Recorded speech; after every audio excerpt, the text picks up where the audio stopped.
امروز میخوایم داستان دختری رو براتون تعریف کنیم که توی یک کلبه 5 نفر خفتش میکنن و بهش تجاوز میکنن، اما داستان همینجا تموم نمیشه و اون بعد مدتی برای انتقام برمیگرده سراغ اون 5 نفر. به کانال فیلم استوری خوش اومدین. امروز میپردازیم به داستان فیلم I Spit on Your Grave. در ابتدای داستان دختری به نام جنیفر هیلز که یه نویسنده است رو میبینیم که میخواد برای مدت 2 ماه تنها و در آرامش روی یکی از رمان‌هاش کار کنه و به خاطر همین از یه پیرمرد یه کلبه جنگلی توی یه جای دورافتاده اجاره میکنه و اونم آدرس کلبه رو روی یه کاغذ بهش میده. اما بعدش اون یه جورایی نمیتونه آدرس رو پیدا کنه و سر راهش به یه پمپ بنزین میره و اونجا آدرس کلبه رو از یه پسر به اسم جانی که توی پمپ بنزین کار میکنه میپرسه و اونم راهنماییش میکنه. بعدش جانی که میفهمه اون دختر از شهر اومده سعی میکنه مخشو بزنه، ولی جنیفر بهش محل نمیده و از اونجا میره. اون یکم بعد به یه کلبه میرسه و وسایلشو میشینه و از سکوت و آرامش اونجا برای نوشتن رمانش استفاده میکنه. همون شب جنیفر داره با یکی از دوستاش تلفنی حرف میزنه که از طرف انبار یه صدایی میشنوه و زمانی که میره اونجا رو بررسی کنه میفهمه فقط صدای باد بوده و برمیگرده سر جاش، اما دستش میخوره به نوشیدنی که کنارشه و میریزه روی لباسش و میبینیم که موقع شستن لباسش یه نفر داره دزدکی ازش فیلم میگیره. صبح روز بعد جنیفر واسه دویدن از خونه میزنه بیرون و توی مسیرش چشمش به یه خونه درب و داغون میفته و یه نگاهی به داخلش میندازه و برمیگرده سمت کلبهش. اون زمانی که میخواد صورتش رو بشوره متوجه میشه که لوله کشی خونه آسیب دیده و به خاطر همین یه لوله کش خبر میکنه و بعد اینکه اون لوله کش لوله ها رو تعمیر میکنه جنیفر خوشحال میشه و اونو میبوسه و اون پسر که اسمش متئوه با پشمای ریخته شده از اونجا میزنه بیرون. بعدش متئو به جانی و دوستاش اندی و استنلی راجع به بوسیده شدنش توسط اون دختر شهری میگه و جانی هم فشار میخوره و میگه اون دختر منو آدم حساب نکرد، حالا این مشنگو بوسیده، باشه منم دارم براش. همون شب جنیفر یه سیگار ماریجوانا میکشه و دم صبح صداهایی میشنوه و میبینه یه پرنده به شیشه کلبه برخورد کرده و مرده. اون بعدش میره در انبار رو قفل میکنه تا به خاطر باد دیگه سر و صدا نکنه و وقتی برمیگرده توی خونه با اون 4 تا پسر توی کلبه روبرو میشه و میبینه استنلی با یه دوربین داره فیلم برداری میکنه. اون الکی میگه به پلیس زنگ زدم و دوست پسرم به زودی میرسه اینجا، اما اونا حرفش رو باور نمیکنن. بعدش جانی جنیفر رو مجبور میکنه که شیشه ودکا رو سر بکشه و بعدش بهش میگه فقط اومدیم دندوناتو ببینیم. جنیفر که حسابی ریده شروع میکنه به گریه کردن و جانی اسلحه‌شو در میاره و میگه این دوست پسرته و لوله‌شو میکنه تو دهن جنیفر و بعد از اون اندی میاد و بطری ودکا رو میکنه تو دهن جنیفر. همون موقع جانی سعی میکنه که متیو رو قانع کنه که به دختری تجاوز کنه، چون اون تا حالا نتونسته با یه دختر رابطه داشته باشه. که یه دفعه جنیفر با بطری به پای اندی ضربه میزنه و یه اسپری فلفل میپاشه به صورت استندی و از کلبه میزنه بیرون. اون میره داخل جنگل و دمپاییاشو در میاره و یکم جلوتر به یه افسر پلیس به اسم شف برخورد میکنه که ارل صاحب کلبه هم همراهشه. جنیفر موضوع رو به شف میگه و اونم جنیفر رو با خودش به کلبه میبره، اما هیچ کس اونجا پیدا نمیکنه و وقتی اونجا مشروب ها و ماریجوانا های جنیفر رو پیدا میکنه اونو رو به دیوار نگه میداره و بازرسی بدنیش میکنه و تو همین لحظه اون 4 تا پسر دوباره برمیگردن داخل کلبه و ما میفهمیم که هیچ وقت نباید به یک کچل اعتماد کنی. خلاصه اونا جنیفر رو لخت میکنن و متیو رو ترغیب میکنن که بهش تجاوز کنه. متیو هم این کار رو انجام میده و یکم بعد میبینیم که جنیفر در حالی که شوکه شده با کون لخت راه افتاده توی جنگل و یکم جلوتر اون متجاوزها دوباره جلوش سبز میشن و اندی چند بار سرشو میکنه زیر آب و در میاره تا شکنجهش کنه. بعد شف میشینه روی باسنش و از مسیر گوزیدنش بهش تجاوز میکنه و جنیفر از هوش میره و وقتی به هوش میاد میبینه که همشون بهش تجاوز کردن و لخت و اوریان دوباره شروع میکنه به راه رفتن. اون میره بالای پل رودخونه و زمانی که شف میخواد بهش شلیک کنه خودشو میندازه توی آب و اونا هر چقدر تلاش میکنن پیداش کنن موفق نمیشن.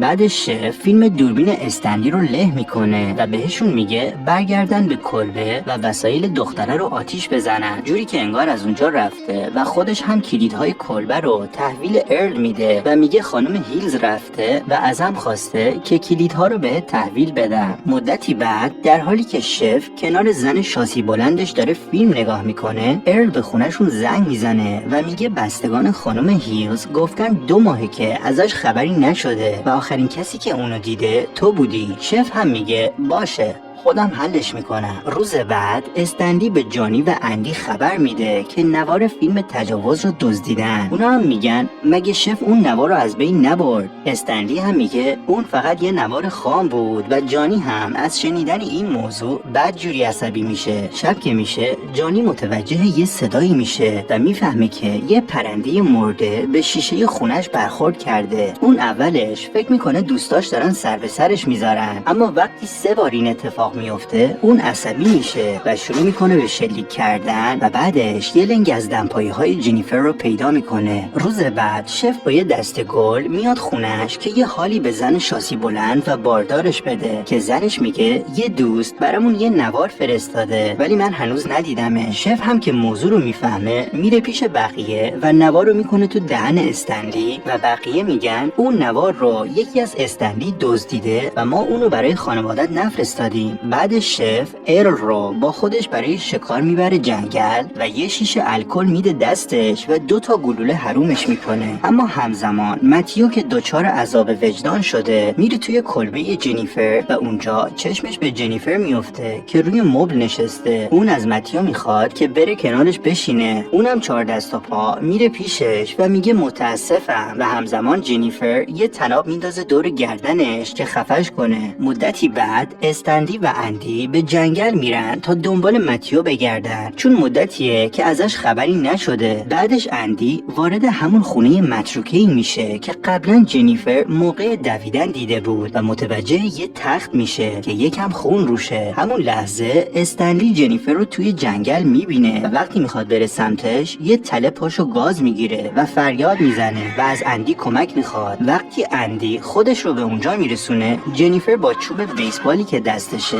جفتشون رو ناکوت میکنه. خلاصه جنیفر اندی رو میبنده روی یه وان و آب رو باز میکنه و استنلی رو هم در حالی که پاش داغون شده به یه درخت میبنده. اون با دوربین استنلی ازش فیلم میگیره و یه جفت قلاب رو وصل میکنه به پلکاش و میره سراغ اندی و حسابی سرشو میکنه توی آب و در میاره و یکم پودر اسیدی به آب اضافه میکنه و یکی از چوبهای زیر سینه‌شو بر میداره تا کم کم خسته بشه و بیفته تو آب. همون موقع اندی به گوه خوردن میفته و کمرش خسته میشه و با صورت چندین بار میره توی آب و صورتش حسابی جسقاله میشه و اون بیرون هم کلاغ‌ها میرن سراغ استنلی و چشماشو میخورن و اندی و استنلی به گوز عظما میپیوندن. جنیفر که ترکیب اونا رو میده با یه تیپ خفن میره پمپ بنزین جانی. اون جانی رو لخت میکنه و بعد از آویزون کردنش چند تا از دندوناشو میکشه و اسلحه جانی رو بهش نشون میده و بهش میگه یادته این دوست پسرمه و بعدش اونو میکنه تو دهن جانی و آخر کار هم با یه قیچی بزرگ آلتشو قطع میکنه و فروش میکنه تو دهنش و از اونجا میره. بعدش زن شف رو میبینیم که بهش زنگ میزنه و گوشی رو میده به دختر کوچولوشون و اونم میگه میخوام با معلم جدیدم حرف بزنی. اون وقتی میگه من جنیفر هیلز هستم شف میرینه و سری برمیگرده خونه و میفهمه جنیفر دختر کوچولوشونو با خودش برده. اون در به در دنبال دخترش میگرده و زمانی که میره داخل ماشینش شف که به هوش میاد میفهمه که جنیفر لوله اسلحه‌شو فرو کرده داخل راگوزش و متوجه میشه که دخترش روبروشه و یه گونی روی سرشه. اون شروع میکنه به گریه و التماس کردن و جنیفر هم چند درجه دیگه لوله تفنگو فرو میکنه داخل سوراخش و نخی که به ماشه اسلحه وصل کرده رو برمیداره و میره سمت آدمی که زیر گونیه. اون وقتی گونی رو برمیداره میفهمیم که متیو زیرشه و جنیفر اون نخ رو به دست متیو میبنده و از اونجا میره بیرون. یکم بعد متیو به هوش میاد و شف شروع میکنه به داد زدن و التماس کردن که یه دفعه با تکون خوردن متیو جنیفر انتقامشو میگیره و نتیجه میگیریم شیری که برای شکار از بیشه میزنه بیرون نر و ماده‌اش فرقی نمیکنه. برای دانلود این فیلم میتونید به کانال تلگرام ما که لینکش تو دیسکریپشن هست مراجعه کنید.